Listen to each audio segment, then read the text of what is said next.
नमस्कार। हाल ही में जो है बिहार में एएनएम नव नियुक्त हुई है। जो 5006 वाली भर्ती आई थी उसमें, इसके पहले भी बहुत सारी एएनएम जो है काम कर रही हैं बिहार में। अब जो है सवाल ये आ रहा है कि जो संविदा पे एएनएम काम करती हैं उनको हर महीने कितना सैलरी मिलता है और इंसेंटिव भी होता है, जो टीबीआई जो होता है और टीम बेस्ड जो इंसेंटिव होता है कितना मिलता है, पीएफ कितना कटता है, हर साल कितनी सैलरी बढ़ती है। इसके अलावा संविदा एएनएमआर सम्मेलन में नियमितीकरण की मांग उठी है। ये क्या है पूरा मामला, पूरी जानकारी आपको हम इस वीडियो में देने वाले हैं। आप इस वीडियो को पूरा देखिएगा, समझिएगा। सबसे पहले हम बात करेंगे इसके ऊपर, जो है संविदा एएनएम की जो है नियमितीकरण करने की मांग हुई है इसके ऊपर। फिर हम चलेंगे बाकी सैलरी, पीएफ और जो है इंक्रीमेंट को लेकर के। यहाँ पे आप देखेंगे डिम्पल कुमारी अध्यक्ष एवं अनामिका महासचिव बनी है। संविदा एएनएमआर सम्मेलन में नियमितीकरण करने की मांग की गई है। पूरी बात आप समझेंगे, यहाँ पे देखिएगा। आईएम हाल ही में जो है बिहार राज्य संविदा एएनएमआर जो है कर्मी संघ के आह्वान पर रविवार को 8,853 संविदा एएनएमआर का राज्य स्तरीय सम्मेलन हुआ। जो 5006 भर्ती है ना, इसके पहले 8,853 एएनएम की भर्ती हुई थी। उनका जो है संविदा एएनएम का जो है राज्य स्तरीय सम्मेलन हुआ है, जिसमें 11 सूत्री मांगों को प्रमुखता से उठाया गया। मुख्य अतिथि एमएलसी शशि यादव, ये एमएलसी है शशि यादव जो सीपीआई एमएल की हैं, ठीक है। उन्होंने कहा कि सदन में नियमितीकरण और 77 दिन की हड़ताल अवधि के मानदेय भुगतान पर दिए गए आश्वासन पूरे नहीं हुए। मतलब ये लोग एक बार जो है हड़ताल पे गए थे और वो 77 दिन के हड़ताल पे गए थे।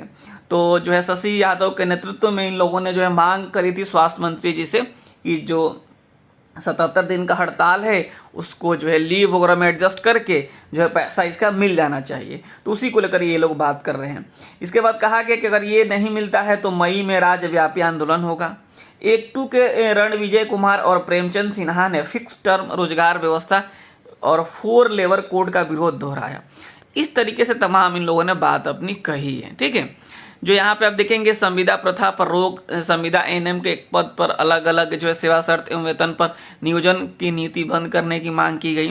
तमाम बातें इसमें किया गया है। यहाँ पे आप देखेंगे डिम्पल कुमारी अध्यक्ष और अनामिका महासचिव बनी है। संविदा एएनएमआर सम्मेलन में नियमितीकरण करने की मांग उठी, ठीक है। ये एक जो है खबर हो गई।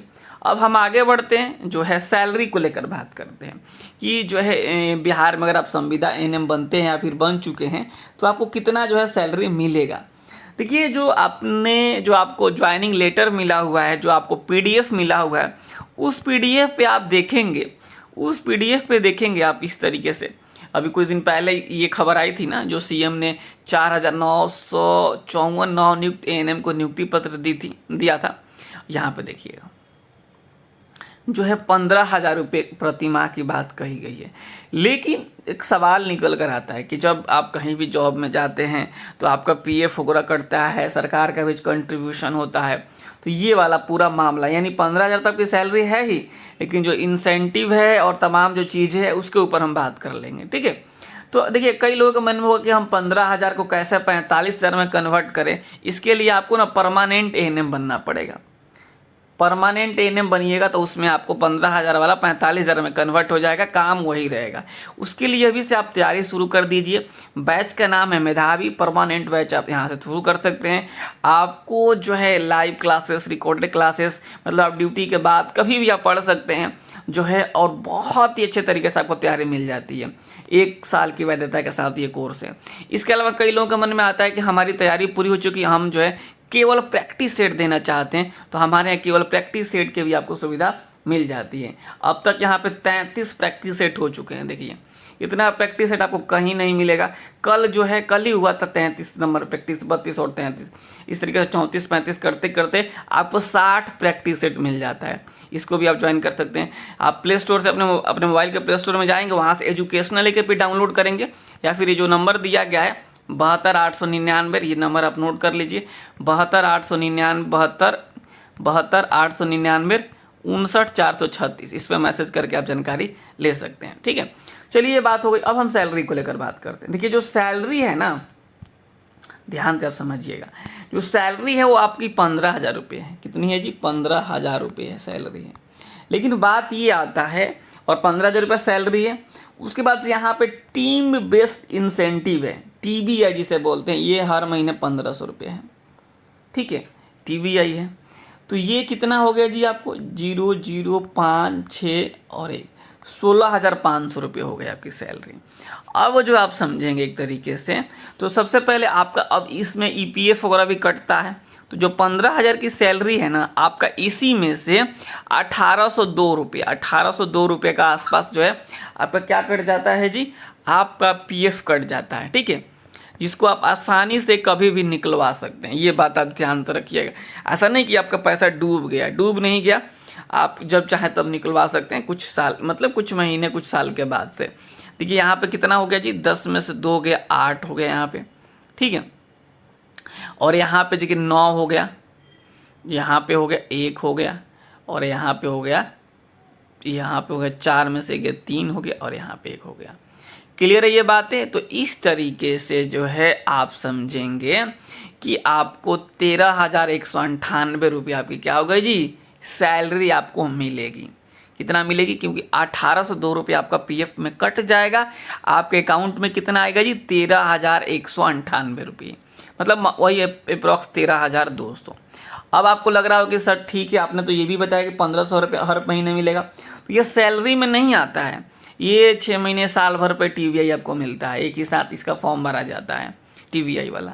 तो अप्रॉक्स आप मान के चले अगर 1,500, तो यही आपको जो है इसमें भी तो आपको ये रहेगा ही रहेगा। तो ये 0 हो गया, 0 हो गया, 7 हो गया, 4 हो गया, 14,700 के आसपास जो है आपकी सैलरी मिलेगी। ये हर महीने नहीं मिलेगा, 1,500 आप याद रखेंगे, ये एक ही बार मिलता है TBI, team based incentive. Clear है ये बातें सब आप लोगों को समझ में आ गया हो कि आपकी जो एक्चुअल में सैलरी है वो 13,200 रुपया है, और जो बाकी इंसेंटिव आपको मिलेगा। अब जो आता है कि सरकार का भी इसमें कुछ कंट्रीब्यूशन हो, जैसे 1,800 रुपये जो है आपका कटा, 1,802 रुपये, उसमें कुछ सरकार भी एड ऑन करके आपकी PF वाले अकाउंट में जमा करती है। इस तरीके से मैसेज आता है, आपको दिखा देते हैं, मैसेज भी दिखा देते हैं। ये देखिए, जैसे आपका इस तरीके से मैसेज आएगा, ठीक है, कि यहाँ पे आपका 1,802 रुपये क्या हो गया जी, EPF में डिडक्ट हो गया। और यहाँ पे देखिएगा इस तरीके से मैसेज आएगा, जैसे आपका जो है और 1,800 रुपये डिडक्ट हुआ, और उसमें सरकार का भी कुछ कंट्रीब्यूशन रहा, तो 2,350 रुपये आपका हर महीने जमा होगा। और इस तरीके से जमा होते होते बढ़ जाएगा। किसी एक कोई पुराना है कैंडिडेट जिनका 80,000 रुपये जमा हुआ है, तो ये 23,000 मतलब 2,350 रुपये आपका हर महीने अकाउंट में जमा होगा। 1,300-200 रुपये आपको हर महीने सैलरी मिलेगा, और 1,500 रुपये इंसेंटिव मिलेगा आपको हर महीने जोड़ करके बाद में मिलेगा वो। ठीक है, तो ये है पूरा सैलरी लेखा जोखा। अब कई लोगों के मन में आता होगा कि कितना बढ़ेगा हर साल। ये हर साल जो है 5% आपकी सैलरी बढ़ेगी। कितनी बढ़ेगी जी, 5% बढ़ेगी। 5% आपकी हर जो है साल सैलरी बढ़ेगी। तो कितना हो गया जी, अब हमको निकाल के दिखा देते हैं। जैसे आपका सैलरी 15,000 है, 15,000 है, तो 15,000 का 5% आप जोड़ लीजिए, 15,000 गुणे 5/100। ठीक है, इस तरीके से निकालेंगे, 1 से 1 कट गया, 1 से 1 कट गया, 150/5 हो गया, गुणे 5 हो गया, 0 हो गया, 50/25 हो गया, और जो है 5 है 2 7 हो गया। मतलब हर साल आपका 750 रुपये सैलरी बढ़ेगा। ये बात हो गई। तो आई थिंक आप लोगों को मैंने सब कुछ बता दिया, हमने बता दिया आपको क्या क्या बता दिया जी। देख लीजिए ध्यान से आप लोग एक बार। संविदा एनएम को हर महीने कितनी सैलरी मिलेगी, तो 13,200 रुपये। EPF कितना कट जाएगा, तो 2,350 रुपये। PF का बोले बता दिया हमने, आपका 18 से कुछ रुपये कटेगा, सरकार का भी कंट्रीब्यूशन होगा, तो 2,300 समथिंग रुपये आपका जमा हो जाएगा। हर साल आपका 5% सैलरी मिलेगी। लेकिन जो लोग नवनियुक्त हुए हैं उनसे मेरा अनुरोध है, देखिए आप पढ़ाई करते रहिए। ऐसा नहीं कि जो है कि मतलब कि एकदम बिल्कुल ठान ली है कि नहीं अब तो हमारा नौकरी होगा, ऐसा सोच आपको नहीं रखना है। आपको जो है पढ़ाई करते रहना है, क्योंकि परमानेंट भर्ती आने वाली है। वो जो आपको जो है ये सैलरी आपको 15 से 45 आराम से कर देगी। ठीक है, इसके लिए आप हमारे यहाँ मेधावी बैच ज्वाइन कर लीजिएगा। बिल्कुल सही तरीके से, सटीक तरीके से आपको जानकारी, पढ़ाई, टेस्ट सब कुछ मिल जाता है। आप पढ़ाई कंटिन्यू कीजिएगा। ऐसा देखिए, मेरा ये नहीं है कि नहीं आप हमारे यहाँ से पढ़िएगा तो ही आपकी नौकरी होगी। आप कहीं से भी पढ़िए, अच्छे तरीके से पढ़िए, किसी भी इंस्टीट्यूट के ऊपर पूरा डिपेंड मत रहिए कि जो एक इंस्टीट्यूट वाले ने पढ़ा दिया बस वही एग्जाम्स में छप जाएगा। थोड़ा सा सही तरीके से प्रॉपर गाइडेंस के साथ पढ़ाई कीजिए, आराम से नौकरी हो जाएगा। सीटें खाली जाती है, बिहार में एनएम की भर्ती आती है, सीटें खाली जाती है।